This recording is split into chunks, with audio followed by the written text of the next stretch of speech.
Le bois de Roland, j'adore. Ça me donne des relents. Voilà, c'est du mono supérieur. Il était bon, moi. Pourquoi tu l'as pas pris avant d'aller sur scène? J'aurais peut-être dû. J'ai peur des intolérances. Bon, bonjour Greg. Salut à toi. Ça va? Stéphane. Bon, alors nous faisons une interview pour Concert Mag. Yes. Et nous sommes dans la salle Jean Ferrat. Dans la cuisine de la salle. Ouais, c'est sympa, il y a tout ce qu'il faut ici. Qu'est-ce qui t'inspire, Jean Ferrat? On peut passer si tu veux. Question sublime. T'as le droit à une question joker? Non, je ne peux pas parler, je ne connais pas assez. Je connais pas ça. Voilà. Ok. C'est le côté inculte. Je suis navré. Alors, il y a un an, on s'est vu à Vouneuil-sous-Biard. On s'est croisés. Il y a quelques mois. À peu près. C'était au mois de mai. Donc oui. Pas tout à fait Qu'est-ce un qui an. s'est passé depuis le mois de mai alors? Eh bien, j'ai pas grand-chose, j'ai fait une méningite. Donc ça m'a bloqué pas mal. C'est clair. Voilà. Donc c'était un gros frein dans les concerts et la musique en général. Ouais. Je reprends depuis peu la guitare et la vie en général. Surtout, ouais, c'était un épisode pas très joyeux. C'est clair.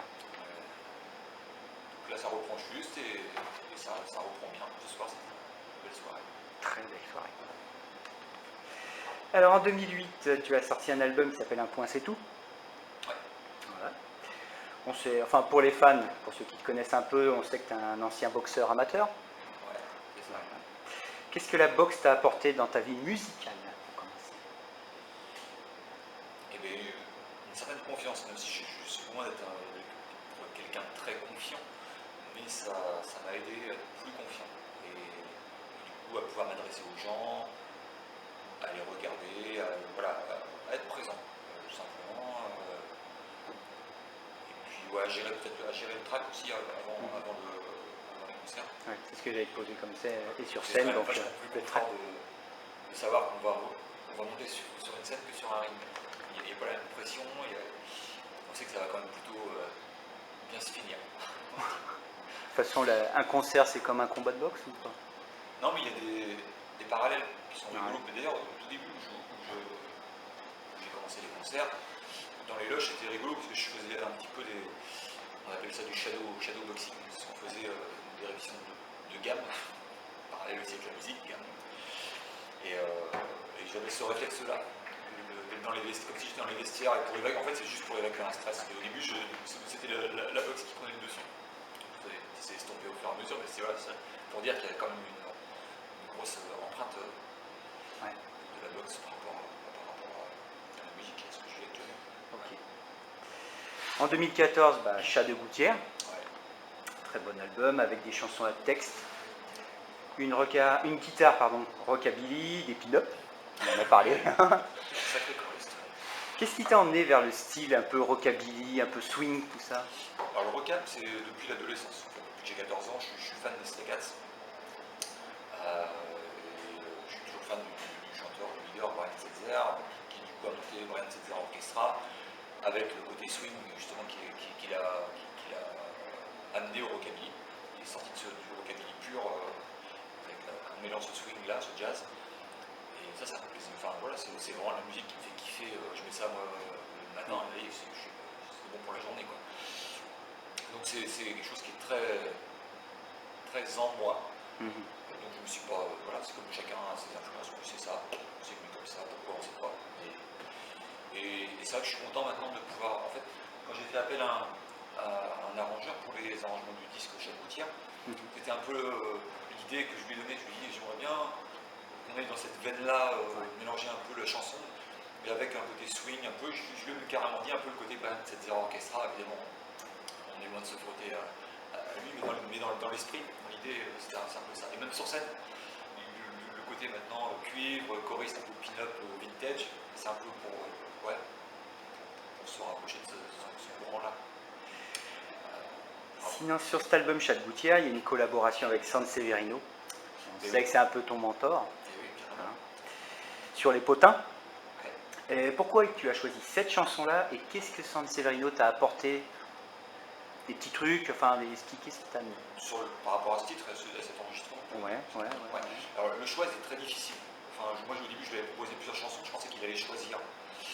Et en fait, ben lui, il a pas trop il a pas de temps, quoi. Et c'est vrai que déjà, il me donne cette chance-là de pouvoir, parce qu'il chante sur notre disque. Donc, et il m'a dit clairement, ouais, il me dit non, Greg, faut que tu m'envoies la chanson que tu veux, et ensuite, moi, je fais. Et ben, moi, je trouvais que déjà, je voulais un morceau qui soit rigolo, d'esprit, et puis qui soit quand même, qui groove, un minimum. Et puis moi, justement, les potins, tout seul, j'avais du mal à le faire groover au niveau du chant. Derrière, on voit que ça tourne, il y a ce qu'il faut, les mecs. Mais moi, j'avais du mal à le faire groover au niveau du chant. Donc je me suis dit, bah, justement, lui, là-dessus, peut-être qu'il va pouvoir faire quelque chose. Déjà, par mail, je lui avais fait écouter, il m'avait dit que les refrains étaient, voilà, les refrains étaient bien, mais effectivement, il fallait peut-être faire groover un peu plus les couplets. Et puis, lui, direct, c'était pour moi ce qui m'a apporté, c'est une grosse leçon parce que dans le placement des mots, la découpe, et je me perçois que moi, si c'était à refaire, je ferais mon chant différemment. Moi, je suis le groove de la musique, je suis les lags, alors qu'en fait, il faut casser tout ça pour que ça groove plus. C'est l'idée que j'en ai, en tout cas, quand j'écoutais ça, c'est pour le faire. Ouais. Et puis, bah, il a amené un touche aussi rock'n'roll, puis un côté, puis le scat qu'il fait à la fin, il est terrible. Ça emmène tout. Ça emmène tout le monde. Ça met un gros plus au morceau. Ouais. Pure Sanseiring. Voilà. Puis, coup de cœur, c'est comme lui qui m'a donné envie de faire des chansons. Enfin, de faire des concerts et de faire des chansons. Donc, c'est juste énorme. Un grand homme. Sur cet album, il y a des portraits, comme Clémentine ou Elle débloque. C'est plutôt des chansons autoportraits, ou comme tu le fais, ou des chroniques de vie, des gens que tu as rencontrés? Pour ces chansons-là, non, c'est pas du tout ça. Ouais. Après, ça arrive quand je fais des. J'aime bien, effectivement, c'est un peu la marque de fabrique, c'est que j'aime bien faire des portraits de gens. Alors, c'est des gens, ça part des fois d'une rencontre, mais par contre, souvent, je rajoute de l'imaginaire à tout ça. Pas juste faire un portrait de quelqu'un, de la personne que je rencontre. Il faut que ça ait un intérêt. Il faut que ça ait un intérêt à le chanter. Et pourquoi dresser un portrait de quelqu'un, voilà. Donc tout ça, c'est quand même cogité avant. Et bah, par exemple, Elle débloque, qui parle d'une sœur que j'ai pas, j'ai pas de sœur, mais du coup c'était, je voulais mettre à la place vivre, dans la peau de quelqu'un à qui ça arrivait, ça d'avoir une sœur malade mentale, qui perd ses boules, qui a Alzheimer, bref. Et pour moi, en me mettant dans la peau de son frère, bah, ça m'a aidé à écrire. Puis je me suis dit, bah, les gens, voilà, ils sont peut-être plus touchés, il y a ce côté proximité, d'avoir une sœur comme ça qui. Et c'est une chanson qui elle est assez perturbante. Au début, c'est un peu rigolo, alors les gens ils savent pas trop. Ils se marrent, elle pète, elle renifle, elle crache, ça peut un peu où je veux aller. Et puis après, au fur et à mesure, on sent l'atmosphère dans la salle. L'atmosphère change, ouais, ça rigole moins, les gens sont touchés, je pense. Mais c'est une chanson qui est. Soit on l'aime, soit on l'adore, soit elle dérange. C'est ce qui ressort en tout cas des retours que j'ai eu. Puis comme tu dis si bien, on rigole au début de cette chanson, et puis on l'a vu aujourd'hui encore, tu aimes bien apostropher ton public, le titiller, Pourquoi tu joues avec cette autodérision? C'est pour enlever du trac, pour... En fait, c'est parce que je suis comme ça dans la vie. Alors, du coup, je m'aperçois aussi, même dans ma vie, il faut que je me freine. Tout à l'heure, la table, j'en arrêtais pas. Il faut que je me foute un peu en veille. Mais ouais, je suis comme ça, donc sur scène, du coup, je suis moi. Je joue pas un personnage sur scène, je suis comme ça. Puis depuis que je suis comme ça, et ça, les gens, ça fonctionne, donc je n'ai pas de raison non plus de trop arrêter, de trop enlever, de trop réduire ce côté-là. Je crois que les gens aiment ça. Alors, je sais que c'est filmé, ne change pas, parce que j'ai vu les gens tout à l'heure, avant que tu montes sur scène, ils t'ont adoré comme ça. Je peux te le dire, parce que quand j'ai parlé de toi, ils m'ont tous dit, c'est vrai que c'est un mec super génial, et il fait de temps arrêt le con. Voilà. Alors j'ai dit, bah c'est du Greg. C'est vrai que ça. Donc ne change pas. On revient à ton style de musique. Si je te dis Rock This Town, Runaway Boys, Bebopalula, ça te fait bon. Sûr. Allez, ça te dit qui? Bah oui, les Stray Cats, on ça. Alors, t'en as parlé tout à l'heure, Stray Cats, c'est ton gros coup de cœur, ton groupe préféré. Dessus, mais ouais, je trouve que pas mal de rock classiques. Et c'est vrai que c'était l'originalité, le guitariste monstrueux qui a révolutionné le rockabilly, Ryan Setzer. Alors, c'est pas pour rien que c'est une méga star de nos jours encore, mais voilà, parce qu'on a un coup de cœur comme ça. Puis ouais, je suis resté fidèle à ça, même si après je me suis ouvert évidemment sur plein de styles différents, mais je réécoute régulièrement mon petit Stray Cats. Si je te dis Petit Louis, qu'est-ce que tu as à dire sur cet énorme personnage dont je sais que tu es un gros fan? Mais c'est quelqu'un, ouais, c'est quelqu'un qui a marqué mon enfance. C'est Louis de Funès, hein, Oui. c'est pour le citer. Et ben, ouais, c'est pareil, on t'explique ça, je sais pas.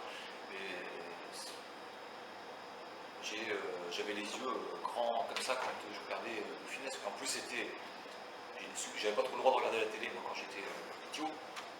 Mes parents, quand il y avait un De Funès qui passait le dimanche soir, j'avais l'autorisation de regarder De Funès. Donc ça rajoutait encore un pouce. Tu te rappelles de ton premier film de Funès que tu as vu? Mais non, Non, pas trop. non. Pas trop.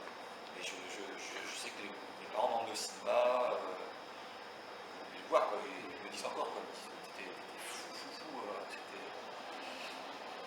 Alors voilà, forcément j'en ai fait une petite chanson, où j'ai pas fait une chanson sur De Funès, mais j'ai fait une chanson où je parle de lui et du piment que ça a amené dans ma vie d'enfance. Un genre d'hommage. Ouais, voilà, ouais. Hein. Et puis c'est rigolo parce que j'avais un grand-père qui était un peu taquin comme je suis moi dans la vie là. Et j'ai des similitudes entre mon grand-père et De Funès en plus. C'était pour un petit clin d'œil. Et oui, ouais, mon grand-père que j'adorais aussi et qui était boxeur, voilà, il y a plein de choses. Tout se rejoint.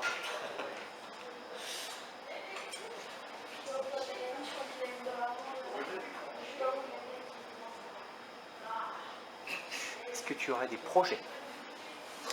Là, les projets à court terme, c'est la réalisation du clip. On aurait dû faire cet été, mais avec la méningite, ça n'a pas été possible. Du coup, c'est reporté, donc là, on va s'y atteler. Clip, et puis sortie du DVD du mois de mai, du concert du mois de mai. Et c'est la sortie de l'album live. Donc c'est des projets à court moyen terme, là, avant Noël, je pense. Et puis, plus long terme, c'est de faire tourner la grosse formation. On est quand même 10 sur scène, plus de techniciens, donc ça demande quand même des budgets pour faire tourner tout ça.